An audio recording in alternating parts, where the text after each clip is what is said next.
Menjadi santri bukanlah pilihan yang mudah. Rutinitas yang padat, pembelajaran yang berat, dan jauh dari keluarga serta kerabat adalah beberapa tantangan yang menyertai pilihan ini.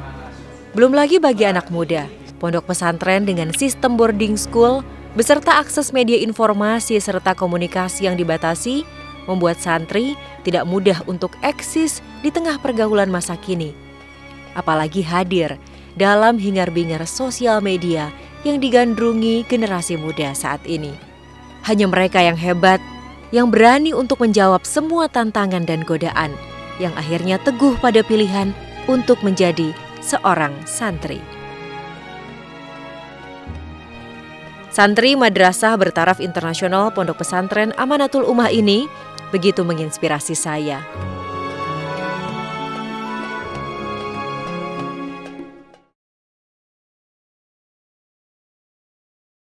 Dinginnya udara masih begitu terasa. Kantuk pun masih mendekap mata. Namun hal itu tidak menyurutkan niat para santri untuk memulai hari.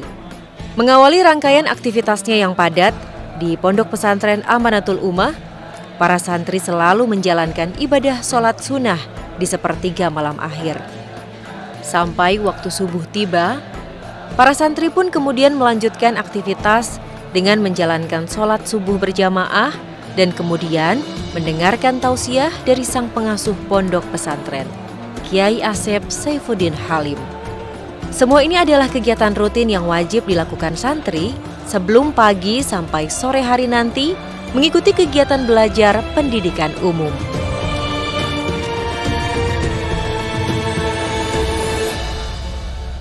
Assalamualaikum warahmatullahi wabarakatuh. Halo pemirsa TVRI dimanapun Anda berada. Senang sekali saya Tika Aziz dapat kembali menyapa Anda dalam program Santriku. Sebuah program yang mengulas bagaimana aktivitas para santri di pondok pesantren. Dan kali ini waktunya saya mengajak Anda ke Pondok Pesantren Amanatul Ummah di Pacet, Mojokerto.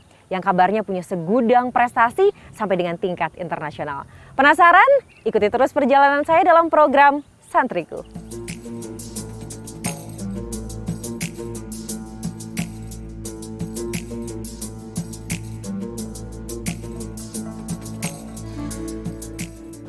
Nah pemirsa, saat ini saya sudah berada di Pondok Pesantren Amanatul Ummah, tepatnya di Madrasah Bertaraf Internasional Amanatul Ummah.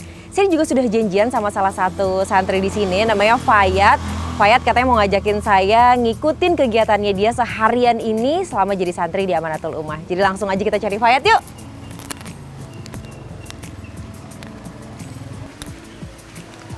Atika ya? Fayat pasti ya? Iya, Fayat. Oke. Fayat, kita ngapain dulu nih? Sekarang lagi ada agendanya ngapain? Aku sekarang lagi masih belajar mengajar, jadi nanti kakak langsung ikut ke kelas aja ya. Oke, ayo.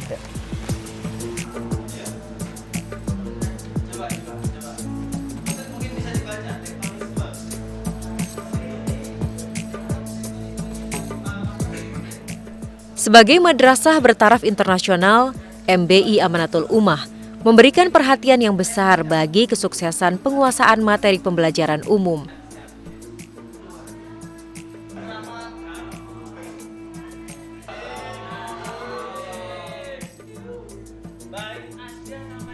Hal ini dalam rangka mempersiapkan para santri agar bisa masuk ke kampus-kampus pilihan, baik di dalam maupun luar negeri. Saya kan memang pondok sebelum salaf. Saya sebelum pondok di Amanatul Ummah pondok di salaf yang memang lebih berorientasi ke pelajaran agama, kitab-kitab seperti itu. Tapi memang setelah saya ketika mau lulus MTS, saya punya orientasi ke kuliah ke jurusan umum. Jadi kan memang saya harus cari yang mana bisa mengakomodasi keinginan saya. Tetapi dengan latar belakang saya pondok pesantren, saya juga harus cari tempat yang bisa mengakomodasi keagamaan saya. Setelah itu memang ketika saya tanya-tanya, ketika survei dapat Pondok Pesantren Amanatul Ummah. Dan ketika memang saya masuk ke sini, untuk pelajaran kitabnya, untuk orientasi agamanya itu memang sangat tinggi sekali, di mana ada muadalah, pelajaran-pelajaran agama, kitab-kitab memang dibahas secara rinci, secara tuntas. Tetapi juga ketika kita memiliki minat untuk ke pelajaran umum, atau misalnya kita mau karya tulis atau olimpiade, memang di sini sangat diakomodasi. Selain itu juga misalnya kita punya bakat di non-akademik seperti musik, seperti pramuka, seperti olahraga, ataupun fotografi, videografi, multimedia, di sini memang diakomodasi sekali. Jadi memang ketika saya merasakan mondok di Amanatul Ummah, saya merasakan bisa mendapatkan basis agama yang kuat, serta bisa mengimprove skill-skill saya di bidang umum gitu. Segudang prestasi pun diraih oleh para santri, baik tingkat regional, nasional, maupun internasional. Bahkan, mereka seringkali berhasil mengalahkan siswa dari sekolah umum dalam kompetisi tersebut. Untuk prestasi, pertama saya meraih juara 1 National Accounting Olympiad, Olimpiade Akuntansi di Universitas Negeri Malang. Lalu saya juga juara 1 Actuarial Competition, Olimpiade Aktuaria yang diadakan di Institut Teknologi 10 November. Lalu saya juara 2 Olimpiade Akuntansi Remaja yang diadakan oleh Universitas Airlangga. Lalu saya juara 2 kompetisi ekonomi Islam pelajar yang diadakan Universitas Negeri Surabaya. Lalu saya juga pernah meraih bronze medal dalam LKTI internasional yang diadakan University Teknologi Mara, Malaysia. Deretan prestasi ini sekaligus menjawab stereotip di masyarakat yang beranggapan kalau santri tidak bisa bersaing dalam bidang keilmuan umum maupun teknologi. Kalau dari lingkungan saya sendiri sih memang kalau latar belakang saya kan pondok pesantren. Itu memang banyak positif tentang pondok pesantren itu memang banyak. Tetapi ketika setelah saya terjun ke sosial, ke teman-teman saya yang memang rata-rata umum, itu mesti mereka punya pandangan kalau kenapa sih masuk pondok pesantren kalau tujuan kamu aja nggak ke agama. Misalnya kan memang stigmanya orang-orang kan pondok pesantren kan memang orang yang mau ke agama, mau ke pendidikan agama, dan pandangan orang mesti orang yang mau ambil pendidikan agama itu kurang mampu di finansial, mesti bakalnya begitu. Cuman kalau dari saya sendiri sih, kita memang harus, tapi kan memang pondok-pondok pesantren yang ada sekarang kan memang rata-rata sudah bisa mengadaptasi kondisi zaman, sehingga sistem pondok pesantren bisa mengakulturasikan antara sistem salaf, sistem kitab, sistem agama yang memang kental juga diakulturasikan dengan sistem-sistem pelajaran umum seperti pelajaran hukum akademis, seperti matematika, biologi, sejarah, ekonomi. Untuk mengembangkan diri, para santri juga bisa memilih beragam kegiatan ekstrakurikuler sesuai dengan minat mereka masing-masing. Kalau saya pertama pramuka. Dari pramuka sendiri saya memang sudah aktif dari kelas 10, sudah mengikuti beragam perlombaan pramuka, juga aktif di organisasi pramuka. Terus juga salah satunya saya aktif di Olimpiade Ekonomi. Jadi memang ketika di pramuka, saya belajar sekaligus di organisasi pramuka di Ambalan. Saya juga belajar bagaimana berorganisasi, skill manajerial, skill organisasi. Memang di situ kita diasah, dilatih. Dan juga dari akademisinya saya ikut kelas Olimpiade Ekonomi. Di situ memang skill akademik saya, skill Olimpiade saya, belajar saya memang diasah di situ. Jadi kalau target saya sendiri, saya bisa balance antara akademik dan organisasi. Melihat Fayat belajar dan juga mendengarkan ceritanya, membuat saya paham bahwa ada visi besar yang hendak dicapai oleh pondok pesantren ini melalui kegiatan belajarnya. Sebuah visi yang diupayakan dengan kerja keras untuk mencetak santri agar bisa mengisi peran-peran di masyarakat sesuai dengan keminatan mereka. Juga untuk membuktikan bahwa santri bisa berkiprah di masyarakat sesuai dengan perkembangan zaman.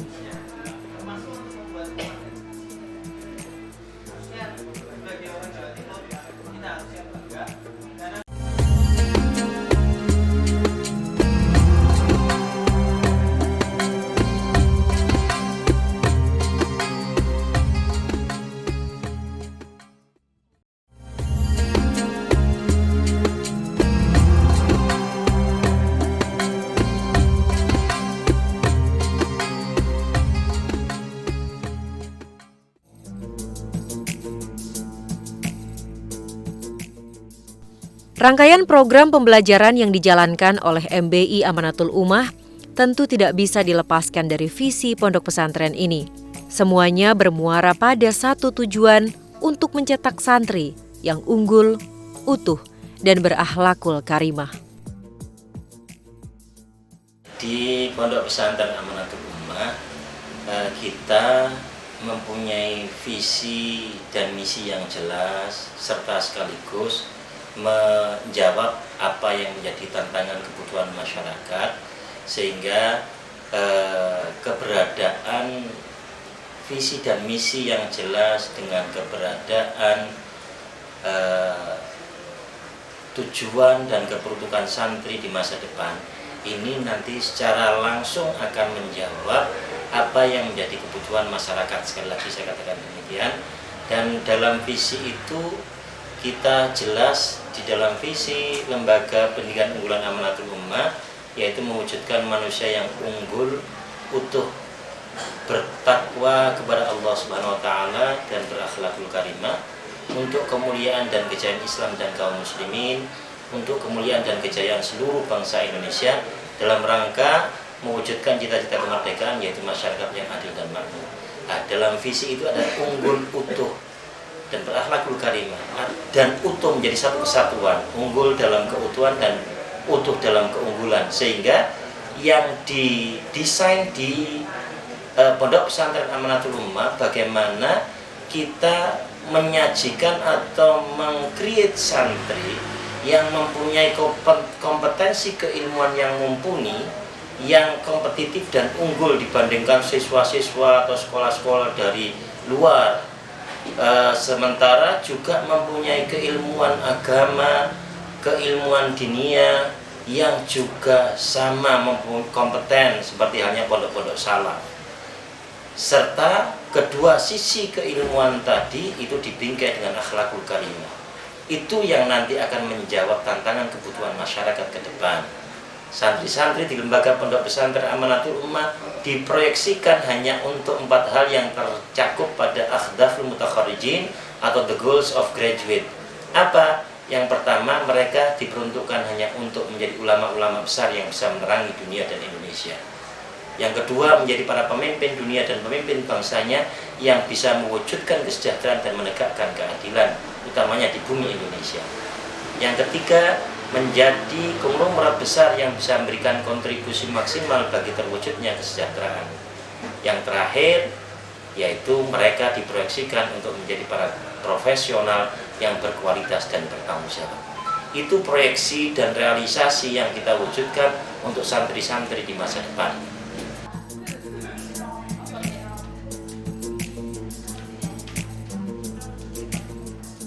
Dalam upayanya mengantarkan para santri berkiprah di masyarakat, MBI Amanatul Ummah mengupayakan para santrinya untuk bisa mendapatkan pendidikan terbaik dari kampus pilihan. Dedikasi tinggi dari para guru dan kegigihan para santri membuat lulusan MBI Amanatul Ummah selalu berhasil diterima di kampus-kampus unggulan, baik di dalam maupun luar negeri.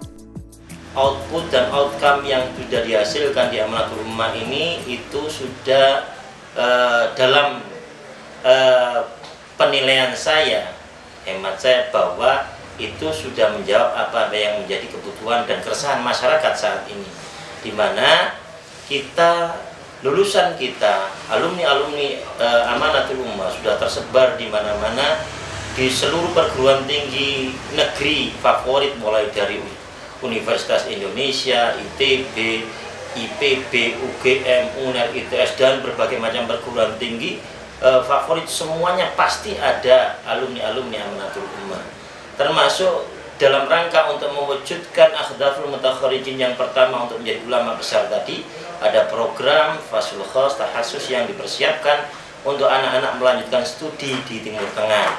Ada yang di Al-Azhar, mayoritas mereka mengambil Al-Azhar University di Mesir, banyak yang di Maroko, Tunisia, Yaman, Libanon, Libya, Turki, dan seterusnya. Tetapi juga banyak alumni-alumni yang melanjutkan studi di luar negeri non Timur Tengah. Ada di Amerika Serikat, di Colorado University, ada yang di Jerman, banyak yang di Jerman, di Rusia, di Jepang, di Korea, di Australia, di China, di Malaysia, di Singapura, dan seterusnya. Banyak sekali tersebar sudah di mana-mana lulusan kita.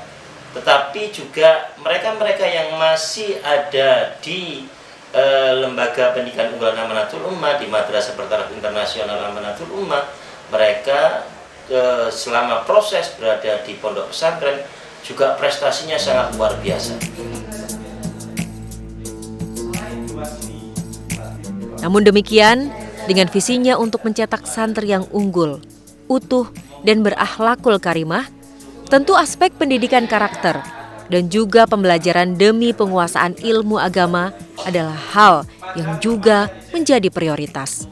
Nah, sahabat saya Kalista dari Bali akan mengajak kita semua melihat bagaimana prioritas ini dijalankan dalam bentuk kegiatan para santri.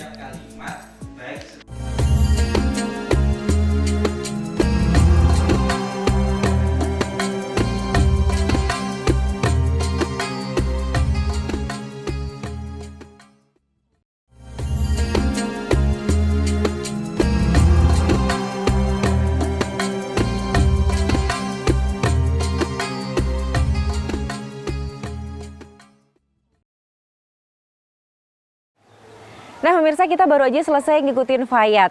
Berikutnya kita bakal ngikutin salah satu santriwati yang juga nggak kalah keren dari Fayat, namanya Kalista. Kalista ini ngambil program khusus untuk ke Timur Tengah di Madrasah Bertaraf Internasional Amanatul Ummah. Kita bakal ngobrol-ngobrol, kenapa sih kok dia tertarik ngambil program khusus Timur Tengah? Padahal kan anak muda ya. Dan sebenarnya program khusus Timur Tengah ini kayak apa sih? Jadi langsung aja kita cari Kalista di dalam yuk.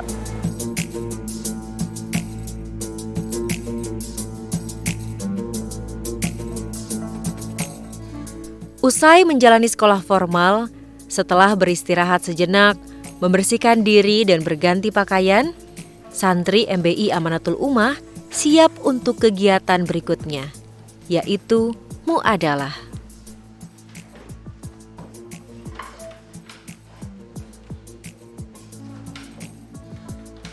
Kegiatan ini fokus untuk membangun hasanah keilmuan Islam, meliputi berbagai kajian kitab kuning.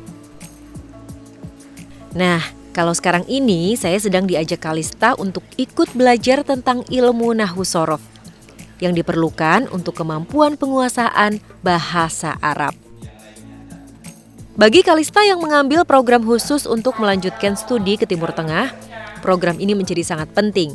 Dan dengan duduk di sebelah Kalista, saya bisa merasakan semangatnya yang luar biasa dalam belajar. Fokus dan juga serius. Kalista memang tidak main-main. Sebab ia punya impian besar untuk bisa masuk ke jurusan ilmu tafsir di Universitas Al-Azhar, Kairo, Mesir. Di sini tuh program Timur Tengah itu pasti dihususkan buat anak-anak yang mau buat ke Timur Tengah kan ya Kak ya. Itu juga sebelumnya ada tesnya juga buat masuk ke kelas itu. Terus kita selain belajar ilmu-ilmu formal yang ya pelajaran-pelajaran formal seperti matematika dan kawan-kawannya, kita juga belajar ilmu-ilmu agama kayak ada balaghah, ada qiraah, ada tahfidz juga, ada pelajaran menghafal Al-Qur'an gitu. Jadi itu sangat membantu anak-anak buat bisa tes ke Timur Tengah. Dari pelajaran-pelajarannya itu kan sangat dibantu kan.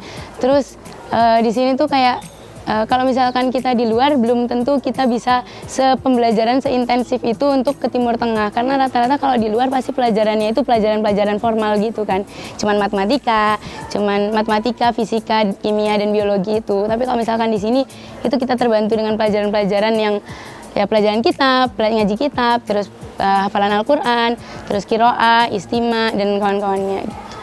Kalau dulu itu saya sebenarnya pengen jadi dokter, tapi saya juga pengen ke Timur Tengah, ke Mesir nih Kak. Jadi sekarang tuh saya suka kayak misalkan berpikir antara ilmu sains sama ilmu agama itu kayak dikombinasikan. Bahkan ada sekarang kan ada kitab-kitab tafsir yang berdasarkan saintifik gitu Kak. Kalista yang sudah mantap dengan impiannya tidak berleha-leha untuk terus menjaga motivasinya dan meningkatkan kemampuannya dalam hal penguasaan kitab kuning. Tidak jarang ia mengikuti beragam kompetisi dan tidak sedikit pula prestasi yang sudah ia torehkan. Di sini karena dulu saya kelas 10 pernah jadi bagian dari kelas Olimpiade kimia. Saya pernah menjuarai beberapa perlombaan kimia. Terus kalau misalkan dari teman-teman yang lain juga banyak prestasi-prestasinya juga kan. Terus kalau misalkan dari kelas Timur Tengah sendiri, kemarin juga sempat juara Musabakoh Qiraatul Kutub, baca kitab gitu.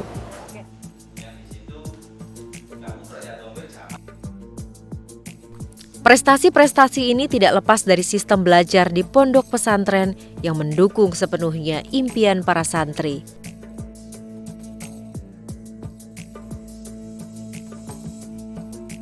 Namun, bagi Kalista, bukan hanya itu yang membuat mondok terasa istimewa.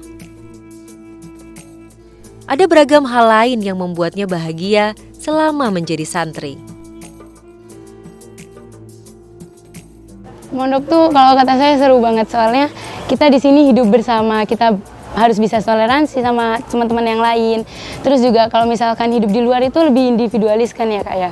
Kalau misalkan di sini tuh ada teman-teman yang ngerangkul, kalau misalkan kita salah dikit itu bisa diingetin sama teman-temannya. Terus juga kalau misalkan kan suasananya karena di pondok, jadi pada teman-teman itu pada belajar, pada ibadah, pada ngaji Quran. Kita juga jadi kebawa suasana itu. Kita juga ikut belajar, ikut ngaji Quran dan lain-lain. Sebenarnya mondok itu nggak sejelek itu kok. Sebenarnya mondok itu malah seru karena kalian tuh bertemu dengan teman-teman. Kalian dari benar-benar 24 jam itu sama teman-teman. Terus nanti ketika kalian keluar buat kuliah misalkan, itu tuh kalian nggak bakal kaget karena di sini tuh kita udah diajarkan untuk mandiri, hidup mandiri. Mulai dari bangun sampai tidur lagi itu kita udah harus mandiri sendiri.